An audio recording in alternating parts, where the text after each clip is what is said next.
What's up, everybody? Happy Thursday. Hope all you're having a great day so far today. Getting into this episode of General Hospital. This was a doozy. I was Team Molly all day, every day. I don't give a damn. I was Team Molly on this one. I ain't gonna say Christina don't have a right to grieve because she did carry that child, but at the end of the day, the way that they treated Molly at that damn funeral and the way that they were acting towards Christina, and I'm talking about Sam and Alexis. First and foremost, it was good to see Lindsay Hartley step into the role as Sam again. Lindsay is flawless. Let me tell you something. I love me some Lindsay Hartley. Why the freak we can't get Lindsay Hartley on the show? Like, why we can't cast her as a new character or something? I just feel like that's too good of a woman, too good of an actress just to be wasting. But we got too many characters as it is, though. And I feel like they would botch Lindsay Hartley. I'm sorry, I feel like they would. They would write her some bullshit story. So it is good to see her step in every now and again, though. I take that. Sam and Alexis was pissing me off. Did y'all see the way they was holding Christina up when she walked into the church? Like each of them on opposite sides. Sam and Alexis holding her arms up. I said, get the fuck out of here with this. Get out of here with this. But y'all not even gonna approach Molly and hug her? Molly and TJ was so over this. Like, they were over Christina and her shenanigans. I was so happy when Rick came. Oh my God. I was so happy to see Rick. I said, thank God for Rick. Hallelujah. Thank God Rick ass showed up when he did. And Sam and Alexis was pissing me off. Because they gonna sit here and talk about, talking mad shit about Rick. Oh, finally Rick did something right for once. Even though he's bound to mess it up or make it worse. Who the hell do y'all think y'all are? First of all, Sam and Alexis, y'all ain't mothers of the year either. Y'all are not parents of the year. So you can't sit here and talk about him and all the shit that he done did over the years when y'all done did equal bad shit now. Don't sit here and try to throw stones at Rick. Like he horrible or something. Yeah, Rick done did his dirt, but so have y'all. So have y'all. Y'all better go sit down somewhere. Because y'all are not great parents your damn self. Y'all are not. Let's be for real here. And I'm glad Molly was happy to see him because she need an ally. I know she got TJ and his family and stuff, but she need her daddy. You know what I'm saying? She need another ally. And I'm glad she got one. Did y'all see the seating arrangement? Y'all saw how they all was sitting? I found that very telling. Sam and Alexis was over here with Christina. Rick was over here with Molly and TJ and the rest of the Ashford family. I said, oh, this is quite interesting. I peeped that shit. Oh, that stuck out to me like a sore thumb when I saw the way they all was sitting. I said, that told me everything I need to know. I said, okay, I see the battle lines are drawn. I see what side these two heifers are on. Okay. I know that I knew what side they was on the moment they walked their ass up in there with Christina. I knew what side them bitches was on. No shade. No disrespect, but I saw what side y'all was on. I said, okay, this is the game we playing. All right, cool. I see it. And you know what? I'm Team Molly over here. Because I totally agree with Molly. 1,001% I agree with Molly. Freak that. Freak it. Because Christina, in my opinion, she was just so rude. The whole service, she was just rude. Like, when that priest said for Jordan to come up and speak, this heifer had a nerve to get up saying, well, excuse me, but I have something to say. No. Who the hell do you think you are? You don't get your ass up and interrupt. First of all, everybody know when you go to a funeral, you got the funeral program and it tells you step by step who's speaking and what's going to happen at the funeral today. Who's speaking at the service. It was Jordan's time to speak. Who do you think you are interrupting this beautiful black queen that's about to get up and speak, all because you got some little side shit that you want to talk about? Sit your ass down somewhere. Sit down. Who do you think you are? I was pissed with that. I said, oh no, Jordan is better than me. But I respect it though. I respect Jordan for that because Jordan ain't want to cause no scene. But I would have caused the scene. I wouldn't give a damn. You ain't about to interrupt me. Because last time I checked, my name is Jordan, not Christina. You sit your little ass down somewhere. He called me up, not you. You know what I'm saying? Like, who Like, who are you? Sit down. She need to check up from the neck up, cause hell no. It wouldn't have went down like that. Not with me.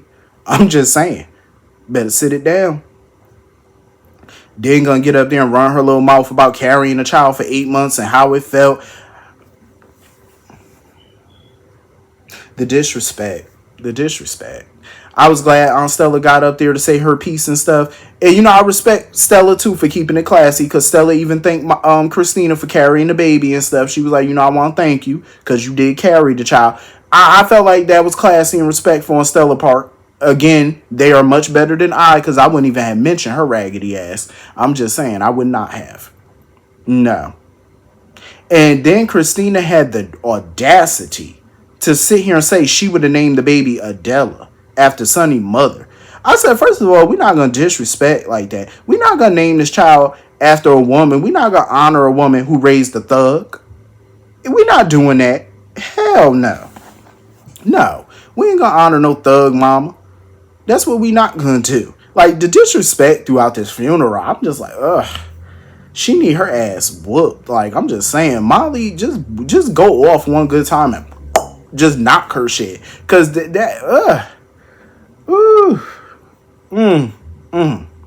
And then when the service was over, y'all saw the way Christina started breaking down crying. The look on everybody's face. Y'all saw the look. I watched everybody's facial expression, and when I tell you everybody was fucking over it, everybody was over it. The look on Molly's face, she was like, she just had this look like, I know this bitch ain't. And TJ looked like he could have just went over there and just caused the case. Like, he could have just caught a case over there. Like, TJ was fuming. Rick was looking like, Rick looked at Christina like, yep, you just like your damn daddy. Gotta steal the spotlight from everybody else. Make yourself more important. That's how Rick was looking at her ass. Like, you just like that damn Sunny. I can't wait for Sunny and Rick to come across each other. Oh, I can't wait. Because I already know Rick gonna have some things to say. You know what I mean? Like, Rick was looking like, ugh. Yeah, I could see you a Corinthos. And the way, what's her face? The way Trina was looking, that little side eye Trina was giving. Whoever directed this episode, the camera people, y'all are shady as shit for getting those facial expressions, but I loved it. Because it needed to happen. I needed to see everybody's face, because I knew it. A lot of them were just so over it. They were so through with Christina and her shenanigans. I was just like, ugh. And look at fucking Sam and Alexis sitting over there coddling her. Oh, poor baby. Oh, it's all right. While Molly just standing over here. So y'all not gonna go over there and say nothing to Molly? Y'all not gonna hug her? Y'all not gonna comfort her? Nothing? All the comfort just goes to Christina, I see. It was some favoritism being played. It was. And I love how Rick threw that little shade at Alexis' ass too. He was like, oh yeah, I found our daughter outside crying alone. I love that. I said, that's what the fuck I'm talking about, Rick. Rick came in with guns blazing. He threw mad shade, and I loved it. Because that's what Alexis' ass needed to hear. She needed to be shaded. You up in here worried about this damn girl, but your other daughter out here crying her eyes out, and you acting like she ain't lose a damn child. Get the fuck out of here, Alexis. Get on somewhere. Why don't you go get a bottle of vodka or something and just drown your sorrows? Like, the audacity. The audacity. My goodness. Telling you, parent of the year. Talk about Rick, but want to act like she damn parent, like she Mother Teresa. Girl, go sit down somewhere. You picked your side. We see what side you rocking with. And of course, here go Willow and them. Oh, I can't go to the burial. Let's go visit Jonah. Why are y'all even here? Why don't y'all go to hell home somewhere and go be boring and go stare at the paint dry? I'm pretty sure that's more entertaining for y'all. Like, go y'all ass home. I didn't even care about what they was talking about. I'm gonna skip over them because I ain't care. It ain't important. But yeah, once they got to the burial and stuff, that's where shit really hit the fan. Molly freaking snapped. Once she heard Christina call that child Adela, Molly went the fuck in. Molly was like, what you call my daughter? Oh, I named her Adela. She said, no, her name is Irene. Her name is baby Irene. We not calling her that. She said, hell nah. You sacrificed my child for your criminal ass father. I said, oh. And Christina trying to clap back, talking about, oh, I carried that child. You wouldn't understand because you can't carry it, baby. Ooh, ooh, ooh. That's when Molly should have open hand that ass. Oh, Molly should have hit her. Oh, I was ready for a cat fight. I was ready for them to roll around on that ground, beating the hell out of each other. I was ready. I said, Molly, rip her ass a new one. And I could tell Rick over there, I could tell Rick was just observing. He was taking all of this in. Because I could tell, I know what side Rick on. Oh, trust me, Rick is just letting them wheels turn. Because when Rick heard what Molly was saying to Christina about how the baby died and her confronting Ava and stuff, Rick looked like he was ready to be on go. Rick looked like he was about that action when he heard that shit. He was about that action. I'm telling you, this is right here. I know him and Sunny tried to call a truce years ago, but I could tell, oh, it's going to be some smoke. Oh, Rick want all the smoke. Rick ain't back for no reason. He wants some smoke, and I could tell it's going to be some smoke between him and Sunny. Oh, it's going to be something. So anyway, moving on from that. Speaking of Sunny, now he wants to sit here telling Ava that she should come with him because apparently Jagger gonna kill her and try to frame Sunny. Now, the way Jagger been acting lately, I wouldn't put that past him. But I do feel like Sunny trying to set a trap for Ava. I wouldn't trust him. And you can tell Ava don't trust Sunny, but she's starting to not trust Jagger either. You know what I'm saying? She having her doubts about him. So it's like she's in a bind right now. Because she can't trust Jagger. She can't trust Sunny. And now Jagger coming up in there talking about, oh, we're going to put you in protective custody. Sunny was like, I wouldn't go with him if I was you. Ava need to find a way up out of this. Like, she needs to find a way. And, I mean, get herself out this mess because, like I said, she can't trust Sunny. You can't trust Jagger. Both of them got their own agendas where she is concerned. You know what I'm saying? And I know, it's been said over the years that Sunny would never kill one of the mothers of his kids. But I feel like that's changing. I mean, it's the same Sunny that held a gun on Carly because Olivia got popped. And I saw the look in his eye, too, when he told her that if Olivia died, she was going to die. I saw the look in Sunny's eye. That look said, I will take your ass out. Like, he really looked like he would have took Carly the fuck out right then and there. He even he went so far as to have a gun pointed at him. Even Carly was shook. Because now Carly knows sometimes Sunny can make these little idle threats, but even she was shook because she didn't know Sunny was going to take it that far and point a gun at her. So she didn't know if Sunny was really going to shoot her or not. So I got a feeling that whole mother of my kids thing is off limits is no longer a rule for him now. Because, I don't know, Sunny be having that look in his eye like, yeah, I will take you out and I just, ask for forgiveness later. That's how I'm feeling with him. But Ava need to get herself up out of this because Jagger need to be taken down a peg or two. She need to come out on top on this one. So anyway, moving on from that. I like the scenes between Cody and Lil James. I like those scenes. I always do. Thoroughly enjoy those scenes. Them sitting there talking about, the lie that Cody told and how, James was like, he lied before, but he instantly regretted it and stuff. I like them bonding. I really do. I like seeing them bond. But I really want to see Cody and Max start bonding too. They got to get to know each other. You know what I mean? As father and son. So I want to see more of that too. Find things that they got in common and like to do together. So anyway, moving on from that. I was so mad that Trina made up with Jocelyn. When Jocelyn came over to sit with her and stuff like that. I was so tight. I said, Trina, you should stand on business. Stand your ground. Stop being friends with her, please. Just stop. She ain't no friend material. You don't need no friend like her. Like, you don't. You could do better. So anyway, that whole situation, I don't blame Tracy still for being upset, but I'm surprised that Maxie is okay with Sunny's investment and Natalia working for them as CFO. I'm surprised Maxie was cool with it. I'm like, what? And Maxie talking about, oh, look at the way Natalia negotiated Blaze's contract so meticulously. We could use a CFO like that.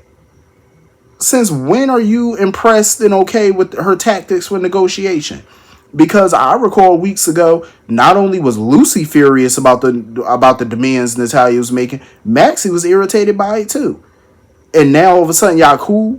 Y'all okay with that? No. Hell no. I don't blame Tracy. Like I said, if I was Tracy at this point, if they wanted to vote and have Sunny be a major investor in the company, I would dump all my stock in that company if I was her. If I was Tracy, I'd cut my losses. There's no way in hell you could get me to be in business with no Sonny Corinthos. I'm sorry, but no. Absolutely not. No, Sonny would never have a say in my company. Like, I'm surprised Tracy even still sticking in there. I'm shocked. Like, absolutely not. But I can't blame Maxie and them for wondering if Sonny offered, Natalia something, you know what I'm saying, in exchange other than that job. But I did like the fact that Natalia, agreed that Maxie was the heart of that company. Because she is. Maxie is definitely the heart of that company. Like, Maxie puts in work. You know what I'm saying? Like, she put out all the fires, make the deals. Like, she handled business. I just don't like that they had to hire Natalia. I don't like it because I feel like they're rewarding homophobia. You know what I'm saying? Like, they're rewarding a bigot.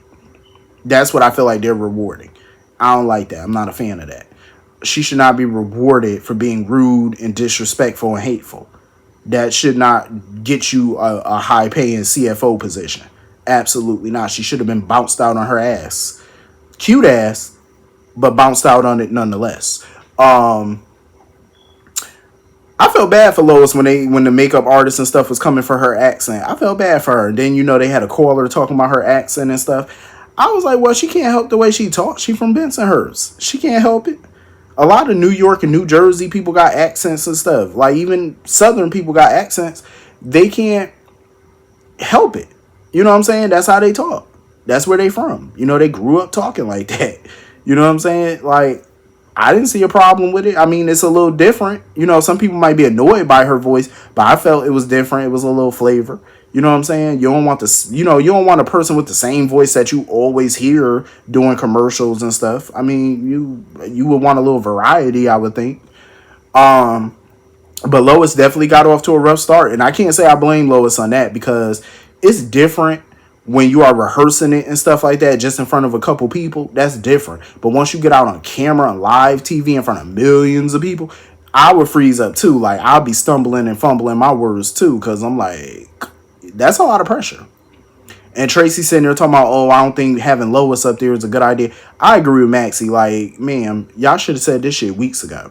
It's too late to say something now. You know what I'm saying? She had this interview booked. She had this commercial booked, or this infomercial. She had it booked weeks in advance. You should have vetoed that weeks ago when they booked it. Now it's too late. You can't say nothing 2 minutes before somebody hit the damn stage now. It's a little too late for that, man. But anyway, I wonder what they're gonna do about that whole voice thing because that could mess up sales right there. If people start complaining about her voice. But anyway, that was pretty much the whole episode. Hit the comment section, let me know what you all thought, and I will see you all later. Have a good night. Peace.